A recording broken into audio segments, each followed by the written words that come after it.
বৃষ্টি ভেজা সন্ধ্যায় কুড়মুড়ে স্ন্যাক্স খেতে কার না ভালো লাগে। আসসালামু আলাইকুম, ওয়েলকাম ব্যাক মাই চ্যানেল। দর্শক, আজকে আমি মজাদার এক স্ন্যাক্স রেসিপি নিয়ে হাজির হয়েছি।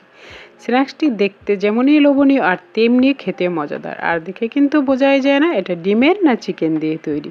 আসলে তৈরি ডিম দিয়ে। তো চলুন দেখে নিই সহজ রেসিপিটি আমরা কিভাবে তৈরি করব। রেসিপিটি তৈরি করতে আমার লাগবে 3টি ডিম। আমি এখানে 3টি ডিম নিয়েছি। আর এর সাথে দিয়ে দিচ্ছি 1 কাপ কুচানো পেঁয়াজ, দিয়ে দিচ্ছি 3-4টে কুচানো কাঁচামরিচ, দিয়ে দিচ্ছি স্বাদ মতো লবণ ও 1 চা চামচ চাট মশলা। এগুলো দিয়ে ডিমগুলোকে ভালো করে ফেটে নিচ্ছি। আর জ্বালের জন্য আরও দিয়ে দিচ্ছি 1/4 চা চামচ ব্ল্যাক পেপার। এখন সেই ব্ল্যাক পেপার দিয়ে আরও একটু ফেটিয়ে নিলাম ডিমগুলোকে। এখন ডিমগুলোকে আমি প্রথমে ভেজে নেব। ভেজে নেওয়ার জন্য একটি প্যানে দিয়ে দিচ্ছি 2 টেবিল চামচ রান্নার রেগুলার তেল। যখন তেলটা গরম হয়ে গেছে তখন আমি ডিমগুলোকে এর ভিতরে দিয়ে দিলাম। আর উপর দিয়ে একটি ঢাকনা দিয়ে এটাকে আমি মিডিয়াম আঁচে রান্না করব 2 মিনিটের মতো। তো 2 মিনিট পরে ডিমটাকে আমি উল্টিয়ে দেব। এই যে উল্টিয়ে দিলাম। আর এখন ওপাশটাকেও এই পাশ যেরকম কালার হয়েছে এরকমভাবে ভেজে নেব। আর ভাজার সময় অবশ্যই ডিমটাকে একটু টাইট করিয়ে ভাজতে হবে। আর অতিরিক্ত তেল দিয়ে ভাজা যাবে না, তাহলে ডিমটা নরম হয়ে যাবে। তো আমার দুই পাশের কালার একই রকম হয়েছে দেখে আমি ডিমটাকে নামিয়ে নিলাম। আর এখন ডিমটাকে একটি বোর্ডের উপরে রেখে ঠান্ডা করে নেব। তো ডিমটা যখন আমি হাত দিয়ে এভাবে ধরতে পারছি সে পর্যায়ে এখন আমি কেটে নেব। তো কেটে নেওয়ার জন্য প্রথমে চারপাশ থেকে কেটে আমি এটাকে প্রথমে স্কোয়ার শেপ করে নিচ্ছি। আমি চাকু দিয়ে কাটছি, আপনারা এখানে কিন্তু পিৎজা কাটার দিয়েও কাটতে পারেন। এখন আমি ছোট ছোট চিকেনের পিসগুলো আমরা যেভাবে করি চিকেন ফ্রাইয়ের সময় সেরকম ছোট ছোট করে আমি পিসগুলো করে নিচ্ছি। প্রথমে লম্বালম্বিভাবে কেটে নিচ্ছি।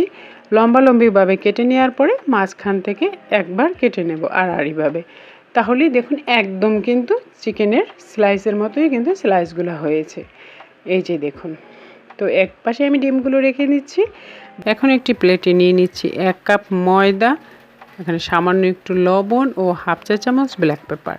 এখন এই উপকরণগুলো শুকনোভাবেই আমি ভালো করে মিশিয়ে নেব একটি চামচের সাহায্যে। তো আমার মেশানো হয়ে গেছে, এটাকে এক সাইডে রেখে দিলাম। আরও একটি বাটিতে নিয়ে নিচ্ছি 1 কাপ ময়দা, 1/2 চা চামচ ব্ল্যাক পেপার, সামান্য লবণ ও একটি ম্যাজিক মশলা। এখানে আমি একটি ম্যাজিক মশলা দিচ্ছি 1 প্যাকেট। ম্যাজিক মশলাটা দিলে এর স্বাদ দ্বিগুণ বেড়ে যায়। আপনারা যে কোনো ব্র্যান্ডের ম্যাজিক মশলা এখানে ব্যবহার করতে পারেন। শুকনো উপকরণগুলোকে মিশিয়ে নিচ্ছি। আর এখন এর সাথে দিয়ে দিচ্ছি 1/4 চা চামচ আদা বাটা, 1/4 চা চামচ রসুন বাটা। দেওয়ার পরে অল্প অল্প পানি দিয়ে আমি একটি ডো তৈরি করে নেব। ডো তৈরি করতে করতে দেখুন এরকম ঘনত্বের একটি ডো তৈরি করব, না পাতলা না ঘন। তো আমার ডো তৈরি করা হয়ে গেছে। এখন আমি নাস্তাগুলোকে তৈরি করব। তো প্রথমে একটি ডিমের স্লাইস নিয়ে আমি যে নরম ডোটা করেছি তার ভিতরে প্রথম কোডিং করে নিলাম। আর কোডিং নেওয়ার পর শুকনো উপকরণে আবার কোডিং করব। তো এক্ষেত্রে আলতো হাতে কোডিং করতে হবে, চেপে চেপে কোডিং করা যাবে না। তো দেখুন আমার একটি নাস্তা কিন্তু তৈরি করা হয়েছে।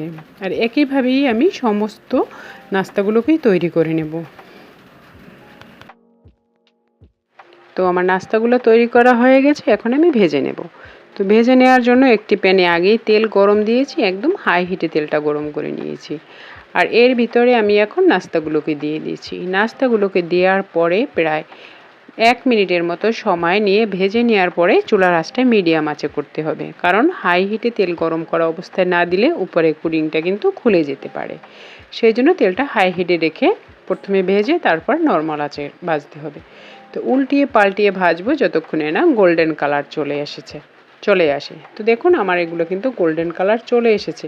এগুলো আমার ভাজতে সময় লেগেছে সম্পূর্ণ 3 মিনিট। তো আমার এগুলো ভাজা হয়ে গেছে। আর এখন তেল ঝরিয়ে উঠিয়ে নিচ্ছি। আর একইভাবে আমি সমস্ত নাস্তাগুলোকেই ভেজে নেব। তো দেখুন দর্শক, আমার নাস্তাগুলো ভাজা হয়ে গেছে। দেখুন মাশাআল্লাহ, দেখতে কতটা লোভনীয় লাগছে, কিন্তু দেখে বোঝাই যাচ্ছে না এটা ডিমের তৈরি নাকি চিকেনের তৈরি। যে কেউ দেখলেই কিন্তু বলবে যে এটা চিকেন ফ্রাই। এই যে দেখুন, এটা বাচ্চাদের দিন কিংবা অতিথি আপ্যায়নে কিংবা টি টাইম যাকে দিবি সেই কিন্তু বারবার আপনাকে রিকোয়েস্ট করবেন নাস্তাটির জন্য। তো আশা করি আজকের রেসিপিটি আপনাদের ভালোও লেগেছে, সহজও লেগেছে। ভালো লাগলে প্লিজ লাইক দিবেন এবং চ্যানেলটিকে সাবস্ক্রাইব করে নিয়মিত চ্যানেলের সঙ্গেই থাকবেন। আজ এ পর্যন্তই, দেখা হবে নতুন এপিসোডে নতুন সময়। আল্লাহ হাফেজ।